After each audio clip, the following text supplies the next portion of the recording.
Bonsoir à tous, très heureuse de vous retrouver pour un nouveau journal sur Monaco Info. Nous sommes le vendredi 24 janvier et voici le sommaire. Nous ouvrirons une page sport avec du basket, du foot, mais aussi du sport automobile avec notre invitée Michèle Mouton. Légende des rallyes, elle est la première femme et à ce jour l'unique à remporter une manche du championnat du monde des rallyes. Une inspiration pour beaucoup alors que le 93e rallye Monte-Carlo a lieu en ce moment. Nous partirons ensuite à la découverte dans un reportage d'une toute nouvelle exposition présentée à la Villa Sauber et recevrons pour en parler juste après son commissaire Benjamin Laugier. Autre découverte, celle du monde du cirque pour les enfants de la Principauté à qui les artistes du Festival du cirque de Monte-Carlo ont offert un moment privilégié ce matin. Et puis nous terminerons en musique avec un concert exceptionnel donné par 4 musiciens de l'Orchestre Philharmonique de Monte-Carlo en hommage à l'indétrônable Mozart. Démarrons cette édition sur cette victoire hier en basket. En s'imposant à Bologne 86-80, Monaco a mis fin à une série de 3 défaites de suite en Euroleague. Mais le match n'était pas gagné d'avance. La Roca Team a été menée une bonne partie de la rencontre avant de s'affirmer au cours du 4e quart-temps, grâce notamment à un Mike James en grande forme qui a permis aux Rouges et Blancs de conserver leur 3e place. Alors que le départ du rallye Monte-Carlo a été donné hier sur la place du Casino, vous avez d'ailleurs pu le suivre en direct sur notre antenne. Nous sommes aujourd'hui en duplex avec une pilote de rallye légendaire, grassoise, 4 fois vainqueur de manche du championnat du monde des rallyes et vice-championne du monde en 82. La presse la surnomme le beau volcan noir en référence à son tempérament de feu et à son style de conduite énergique. Vous l'avez reconnu, il s'agit de Michèle Mouton. Bonsoir. Bonsoir. Vous êtes en ce moment dans les locaux de la collection des voitures du Prince pour la Journée internationale du sport féminin créée par l'UNESCO. Le thème de cette première édition en Principauté est le sport automobile. Pourquoi cela vous tenait-il à cœur de faire partie du projet ? Bien écoutez, d'une part parce que j'ai fait partie, pour le livre, j'ai écrit la préface, donc évidemment j'étais concernée. Et puis bon, les femmes dans le sport automobile, je me suis occupée de ce sujet pendant 12 ans à la FIA en tant que présidente de la commission. Et donc toutes des amies qui sont là aujourd'hui, des gens que je connais bien, et puis des femmes. Et donc parler des femmes, c'est évidemment un sujet qui me tient à cœur. Ce rendez-vous est une initiative médiatique qui vise à promouvoir l'égalité des sexes dans le sport et notamment à encourager la participation des femmes dans ce milieu. Vous avez été vous-même témoin d'inégalités au cours de votre carrière ?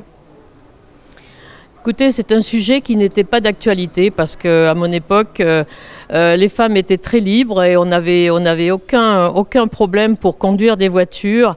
Et comme aujourd'hui d'ailleurs, je crois que trop souvent les femmes se mettent elles-mêmes des barrières parce qu'il n'y en a pas en sport automobile. Le sport automobile est ouvert à tous et donc c'est qu'une question d'envie et de volonté de faire ce sport qui génère une adrénaline incroyable et qui m'a donné beaucoup de satisfaction.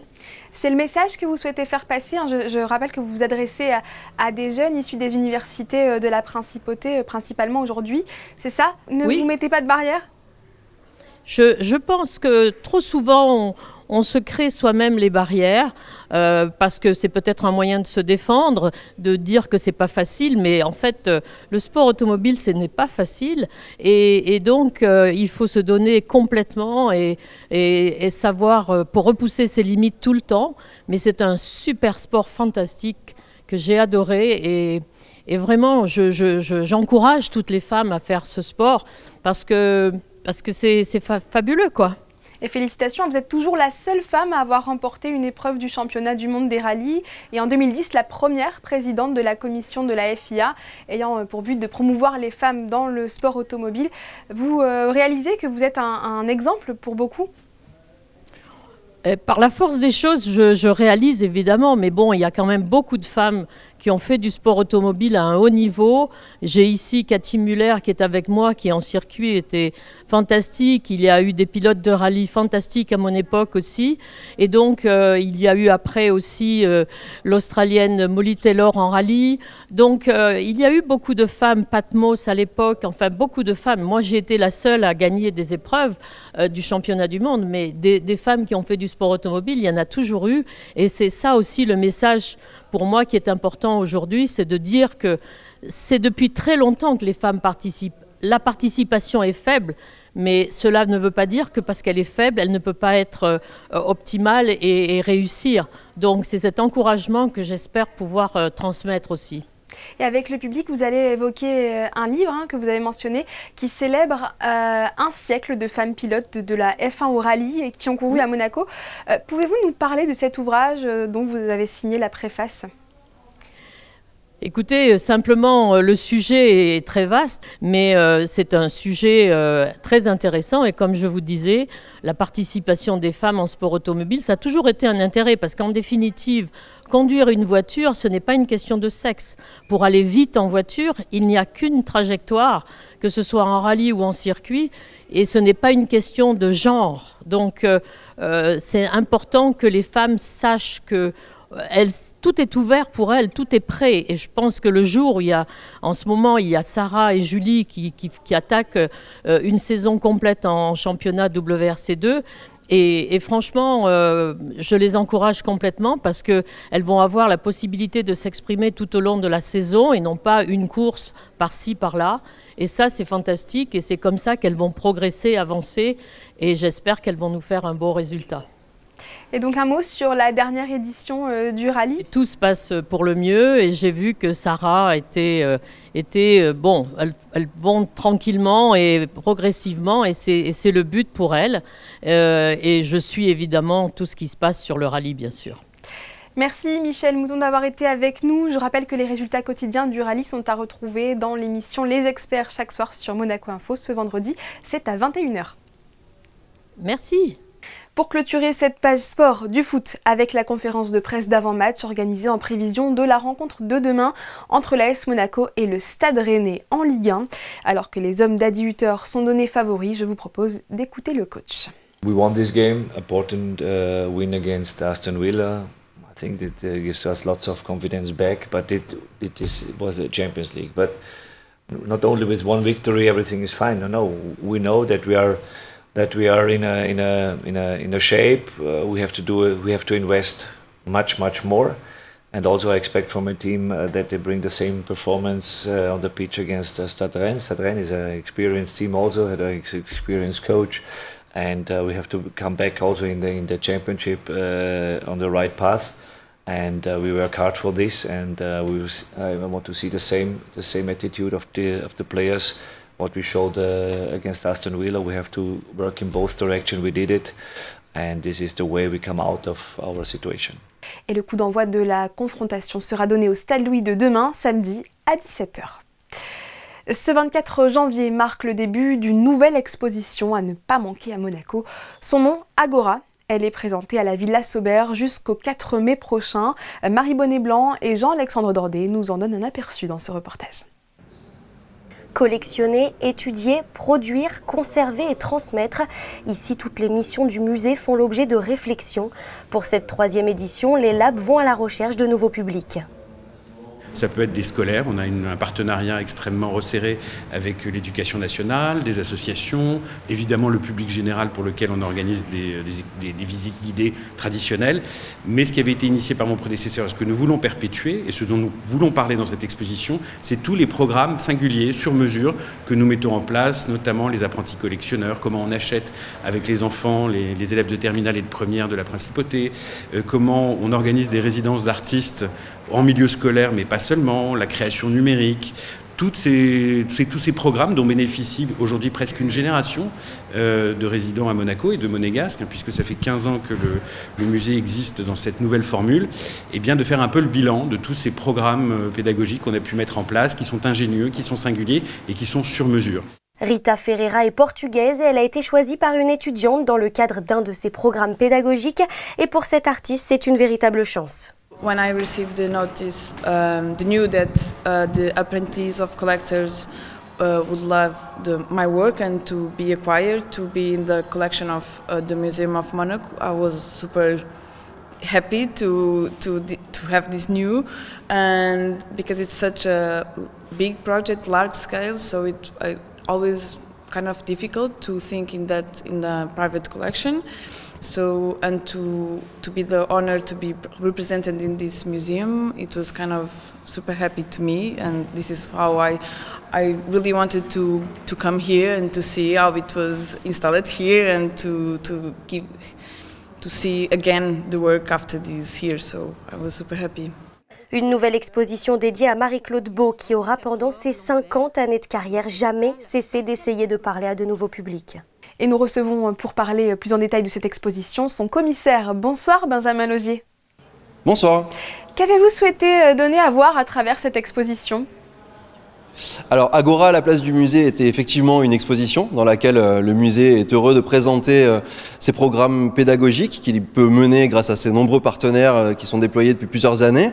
Une exposition de ses collections, de ses acquisitions en fait avec les apprentis collectionneurs depuis 2017. Aussi des travaux réalisés par les artistes en résidence que sont Léna Dur et Eleonore Fals qui ont travaillé autour des fonds des collections depuis ces 2 dernières années. Mais c'est aussi l'occasion pour nous de réaliser un laboratoire, le temps de la recherche, de la réflexion autour de nos programmes de médiation, de nos programmes pédagogiques. Et c'est aussi l'espace d'un programme public dans lequel on va activer de nombreux projets, rencontres, performances et autres rencontres professionnelles. Vous l'avez dit, l'exposition a été conçue comme un laboratoire. Qu'est-ce que ça signifie ? On peut dire aussi que c'est le propre des labs lancés en 2015 ? Oui, en fait, c'est l'occasion pour nous de montrer, d'exposer le musée, de se poser aussi la question de comment on pourrait mieux réaliser certains travaux que sont les nôtres et missions que sont les nôtres, de réaliser en l'occurrence des programmes pédagogiques, des programmes de médiation, toujours en corrélation et en collaboration avec des artistes. Et donc ce lab que vous avez conçu propose aussi au sein du musée un espace de rencontre, de performance. C'est bien plus qu'une simple exposition. Oui, en fait, ça a été l'occasion pour nous d'inviter Olivier Vadreau, qui est un artiste et designer, à réaliser Kerkis, qui est l'espace de l'Agora dans lequel on pouvoir se déployer le programme de projection, les rencontres publiques, les performances qui vont se tenir tout au long de l'exposition Agora. Quel est le prochain rendez-vous à ne pas manquer ? Alors c'est le 13 février prochain avec la performance de Katia Kameni, Le Cantique des oiseaux, suivi d'une projection et d'une rencontre avec l'artiste. Et alors ce nouveau projet intervient à l'aube d'une grande transformation de la Villa Saubert qui va passer de 650 m² à 4000. Les travaux sont prévus en avril prochain et devraient s'achever en 2029. Cet agrandissement conséquent va ouvrir le champ des possibles ? Oui, absolument. On espère que justement, pendant cette période-là, on va pouvoir envisager de nouveaux déploiements de nos programmes hors les murs, mais aussi dans les espaces du musée, le temps des travaux. L'occasion pour nous de réfléchir avec de nombreux artistes à la façon dont on peut faire musée partout en Principauté, mais aussi ailleurs, à l'étranger, dans les régions ou alentours de la Principauté. Merci beaucoup Benjamin Logier pour tous ces détails qui, on beaucoup. l'espère, donneront envie à nos téléspectateurs de se déplacer jusqu'à la Villa Saubert pour en découvrir davantage. Merci à vous. Les yeux émerveillés, une centaine d'élèves de la Principauté a eu la chance aujourd'hui de visiter les coulisses du Festival du Cirque de Monte-Carlo. Un moment exclusif auprès des artistes, des dresseurs et de leurs animaux qu'ils ne sont pas prêts d'oublier. Le sujet est signé Gaëtan Lebrun et Marie-Ève B. Depuis 5 ans, le Festival international du cirque invite chaque année les enfants de la Principauté à venir découvrir les secrets de leur métier. Au programme, plusieurs spectacles avec les animaux emblématiques du cirque pour permettre aux élèves d'approcher au plus près les animaux, de les nourrir et d'échanger avec les dresseurs pour comprendre la complicité qui les lie.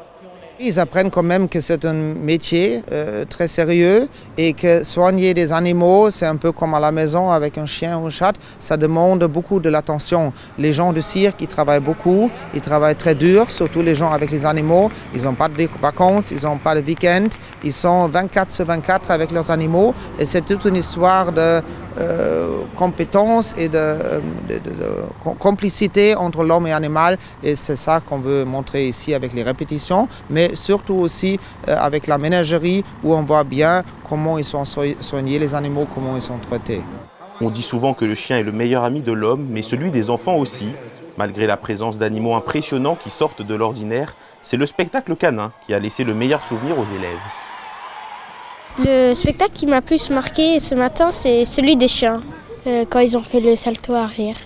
Ils passaient sous le monsieur, quand ils sautaient au-dessus du monsieur. C'était incroyable. Un moment inoubliable pour ces enfants qui ont eu la chance à la fin du spectacle d'aller visiter la ménagerie des animaux. Et il reste encore quelques dates si vous souhaitez vous rendre sous le chapiteau de Fontvieille. La dernière représentation est prévue dimanche le 26 à 19h30. Un peu de musique de chambre avant de refermer ce journal. Hier, le Quatuor du Soleil, formé par des musiciens de l'Orchestre Philharmonique de Monte-Carlo, a fait vibrer l'auditorium Régnier 3 dans le cadre du festival Mozart. José Sacré et Jean-Alexandre Dordet.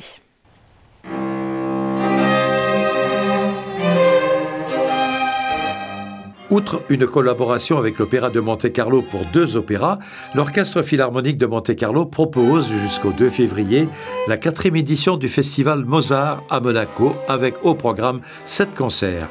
Le premier a été donné jeudi 23 février à l'auditorium Régnier 3.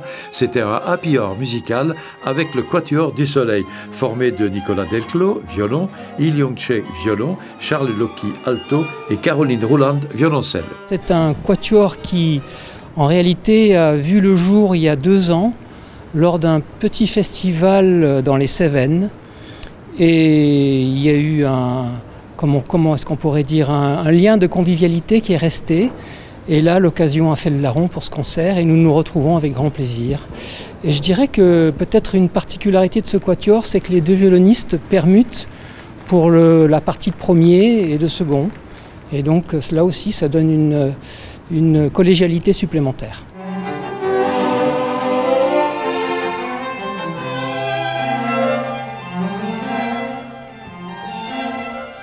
Quand on est musicien comme vous depuis quelques années dans l'Orchestre Philharmonique de Monte-Carlo, vous faites beaucoup de musique, vous travaillez beaucoup. Qu'est-ce qui fait qu'on a envie de faire à côté de la musique de chambre? C'est quoi? C'est un plaisir? C'est un besoin?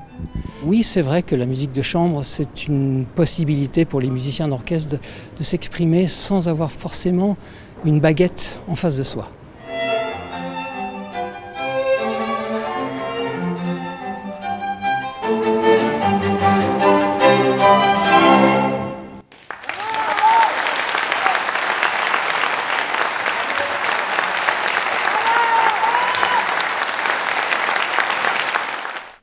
Majestueux. Et le prochain concert de la série Mozart à Monaco est prévu demain. Rendez-vous donc sur le site de l'OPMC pour les réservations. C'est la fin de cette édition, mais restez bien avec nous pour l'après-JT. Ce vendredi, une de nos équipes nous emmène dans le ciel de Mondovì. La ville italienne accueille chaque année un festival de montgolfières et Monaco était représenté avec son ballon rouge et blanc que vous allez découvrir dans un instant. Mais juste avant, vos prévisions météo présentées par Frédéric Elion et les photos de Stéphane Dana sur l'exposition qui a ouvert aujourd'hui à la Villa Sauber. A tout de suite.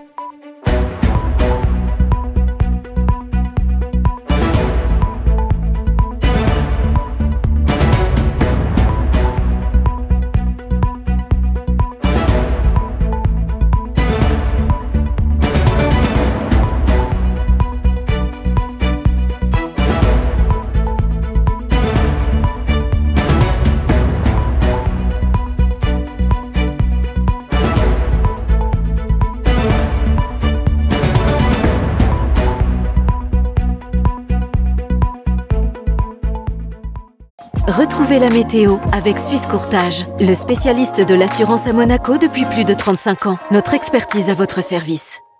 Bonsoir à toutes et à tous, fini le grand soleil. Samedi, le temps sera variable avec un ciel bien couvert et de rares éclaircies. Quelques gouttes pourraient tomber tout au long d'une journée où les températures augmenteront avec 10 degrés prévus le matin et 14 l'après-midi. Samedi 25 janvier, n'oubliez pas de souhaiter une bonne fête à tous les pôles.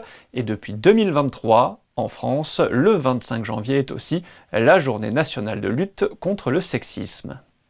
C'était la météo avec Suisse Courtage, le spécialiste de l'assurance à Monaco depuis plus de 35 ans. Notre expertise à votre service.